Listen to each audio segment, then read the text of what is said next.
What's going on, everybody? Brian here from Father Son RC. Hope all is well. Hope you guys had a great Christmas and holiday and are looking forward to the new year. I know we are. We've got a bunch of new stuff coming in.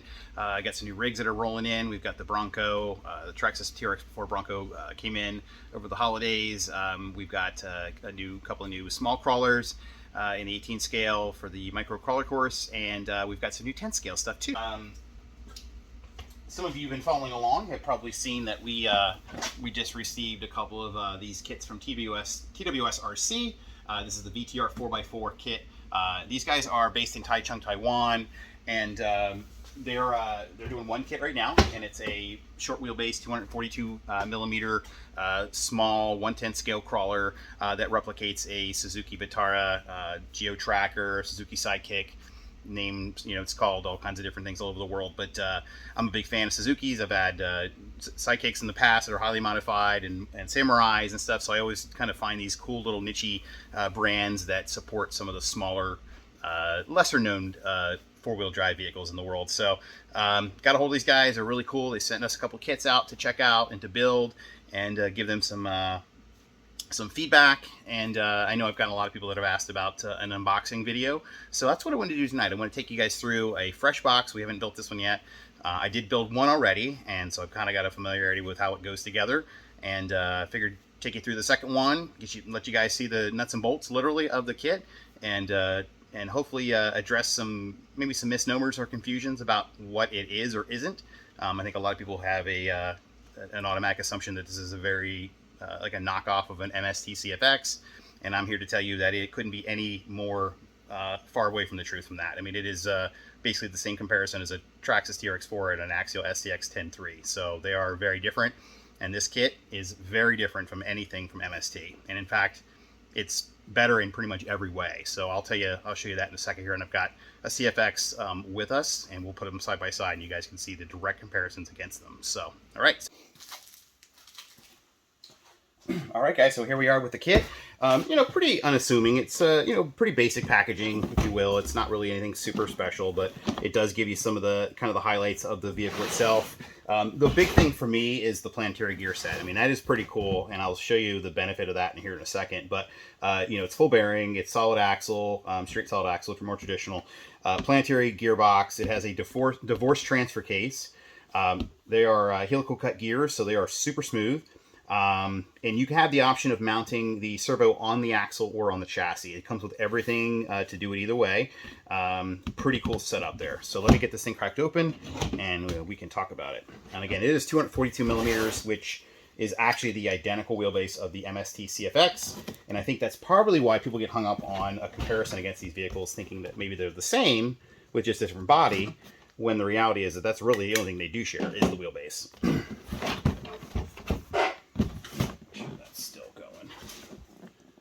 Yep, good. All right. All right, here's the box. Crack this thing open. All right, so put that box on the side here. Very well packaged. All right, so you get your body. It's a two-door Sidekick, Geo Tracker, Vitara, Escudo, call it what you will in your part of the world, but that is it. These are very popular with the off-roading scene nowadays. They're super light, they're super nimble, they fit on, side-by-side trails. And that's kind of the same scenario with these small rigs versus like a TRX4 or a SCX 10.3. They're small. They really are small. They're small in real life, and they're small in the 1/10 world. But they do fit in places that, some of your bigger trucks and your rigs won't fit.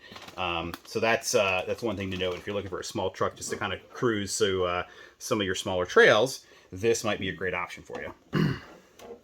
All right, so let's get into the nuts and bolts of this puppy.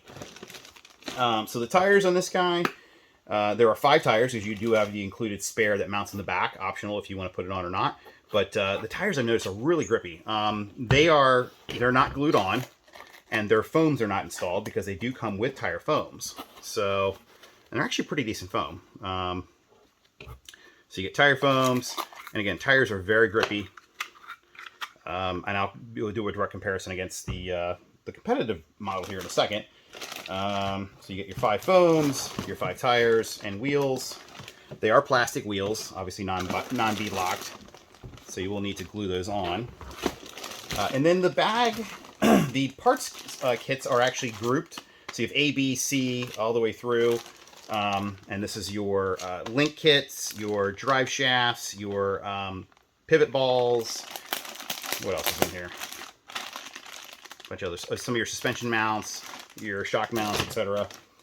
You have a full bag of all of your scale accessories. So it does come with a snorkel. It comes with wiper blades. There is a molded grill with headlight buckets that will accept not only your headlights, but your turn signals. You have tail lights as well that are molded in with your stop, your turn signal, and your backup. So you can put light pods in every single one of those. Very detailed and very accurate. Your chassis rails. So these are a nylon reinforced plastic. So they're very strong, but they're lightweight. There you go there. Your gears, your shock parts. These are a full aluminum bodied shock. Let's see what's in here.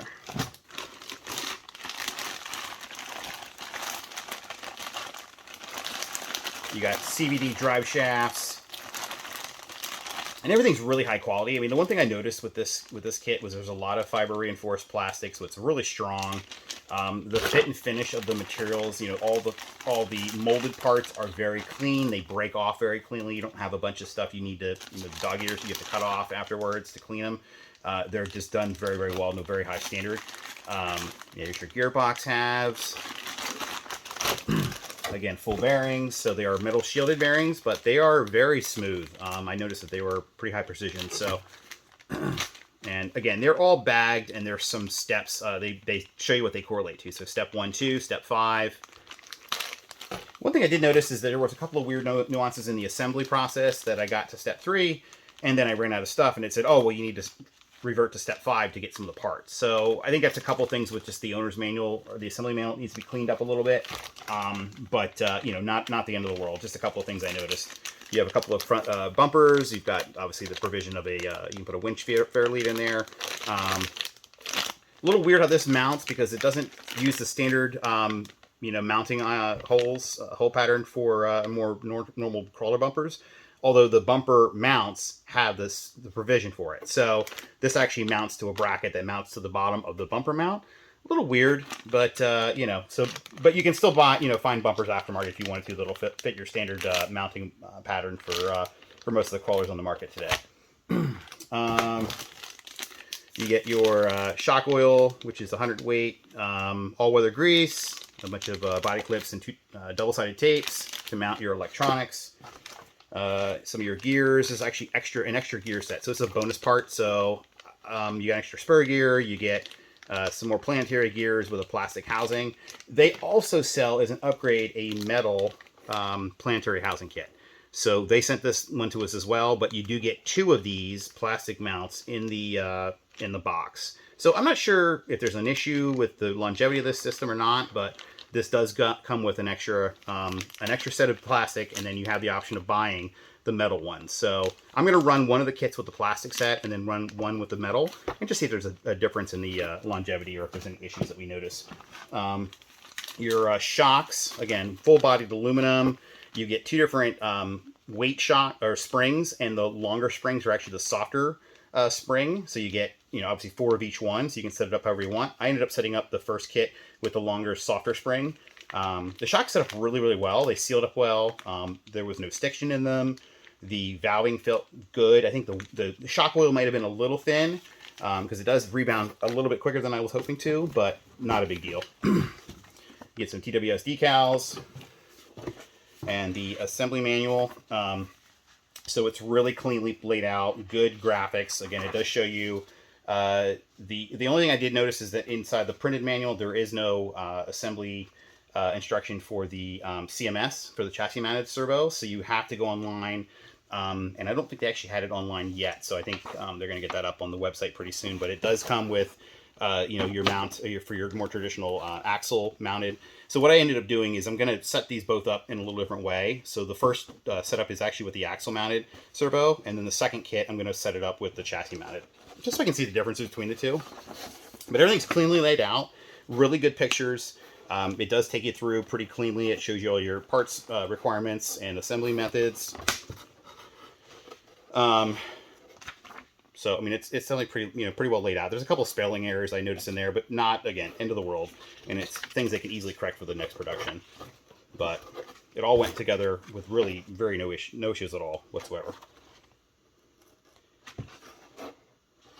All right, that's your manual. It does come with a supplement, and this is what I was talking about with the bumpers. So, you know, again, you've got your more traditional bumper mounts, but then it's got a bracket to mount these bumpers to the bumper mount. So a little weird.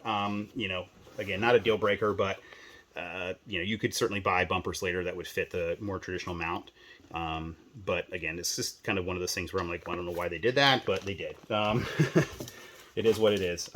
Anyways, you get your window masks so you can apply your decals later. So you can actually do this two different ways. So you can actually set this up and not use the injection molded plastic parts that come with like the grill. And you can actually just place decals on it, on the body, because the body is not cut out until you cut it out yourself. So you'll see it's, you know, full Lexan. And then you have to cut the grill out, you know, in the headlight buckets for the plastic molded parts. Or if you just want to go a little faster and not really worried about that part, you can actually just put your decals in, including your wipers and things like that. Now it comes with those plastic wipers, which obviously I'm going to put on. But if you didn't want to go through all that hassle, you can certainly go this way as well. It does have, it's probably not as easily visible in here, but it does have some really nice reflective chrome mirror lenses that you can put on your side view mirrors. Yeah, they're there. So really nice. So there's some really nice details in this kit. Again, I think they took a lot of time to really kind of nail down some of the highlights of what this category is looking for. Is it perfect? No. You know, again, the assembly was a little weird. There were some steps in there that weren't as clear to me. Certainly when you have to revert to a future bag of parts in step 3 to get your parts for to finish that set is a little weird. I think that's something that could be cleaned up a little bit in the future. But everything else went together really well. Like I said, the bearing tolerances inside the transmission housing, the axle housing, there is no slop anywhere. I mean, you put this thing together and there's no side play on the shafts. Everything's done to a very high standard, and like I said, I really expect that you'll be pleased to put this kit together and run this kit. And I'm looking forward to running it to see how they perform on the trail. Now, will these outperform, you know, a big truck? No, they're not going to outperform a big truck like a TRX4 or something like that. They're meant to be more of a small scale truck. If you want that size, you know, or if you have the full size vehicle and you want something fun that replicates what you already have, this is definitely a way to go. You know, I think it's really a cool kit and it's something different. So, all right, the elephant in the room. Is this a CFX? And I mentioned to you, short answer, no. This is so different in every way. Now, the wheelbases are identical, 242 millimeters. These are both identical wheelbases. And that's really because the full-size vehicles are basically 242, you know, scale. In scale terms, they are the same wheelbase. These trucks couldn't be any more different, though. I will tell you that. So you're dealing with composite rails. You have steel rails on the CFX. This is the MST. Now, this does come with the benefit of having polycarbonate wheel wells. This does not. I would love to see something like that in the future. They are both chassis or servo on axle right now, but this one does not have provision to change it to an axle or a chassis mounted. This does. The battery's mounted forward on this one, versus this one, the battery tray's here. This is a little weird as well. It's got this kind of like, I don't know, battery tray that's bridged, and you basically bridge it with your battery.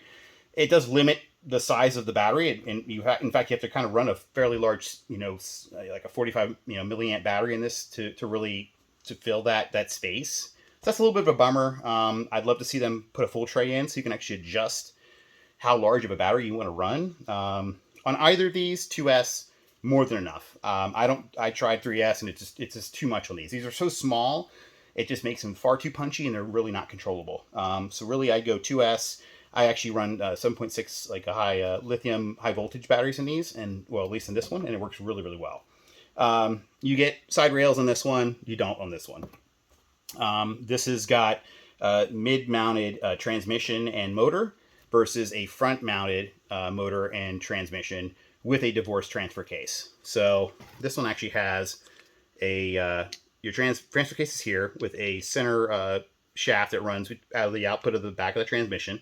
and then of course your motor. Now the motor's mounted pretty high, but that's also because if you're running, you know, a servo on axle, you need that clearance. So that is what it is.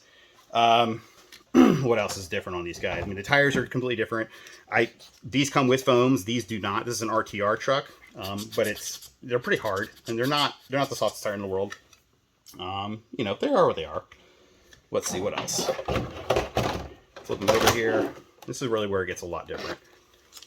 So the axle housings are significantly smaller on the TWS versus the MST. They do both use a four link front and rear. This is triangulated. This has got definitely a much wider perch on the chassis versus this one. It does have a smooth belly in here. This one does have a bit of a notch cut out for the transfer case to sit in. I'd love to see them maybe revamp that to make that a little bit smoother. You also have, you know, kind of the step down in the transmission the transfer case skid plate. I'd love to have them smooth that out, maybe clean it so that you get a nice transition from front to rear versus, you know, whereas this one is pretty smooth all the way through. So I think that's a little bit of an issue here. This is using a more traditional drive, you know, like a slip yoke with a more traditional drive shaft system. This has got a CVD. I prefer the CVDs. I think they'll be a little more, you know, more bomb proof. These are metal CVDs versus plastic throughout in this full drive shaft. What else? Yeah, I think it's probably pretty much it. Again, they're similar in the sense that they're both 242 millimeters, but that's really where they end. There is really no other similarities after that point. So I think, oh yeah, and the other thing too is like you've got, you know, Phillips heads for like the kingpins on your steering knuckles. These are all, you know, everything's hex on this truck. There's nothing that's, you know, Phillips head on this. So I think there's a couple things that they've done to really improve it. The shocks on this feel a lot better than the MSTs. You know, just in general, I think there's definitely some improvements. So is it the same? No, it's not. They'll probably wheel fairly similar. But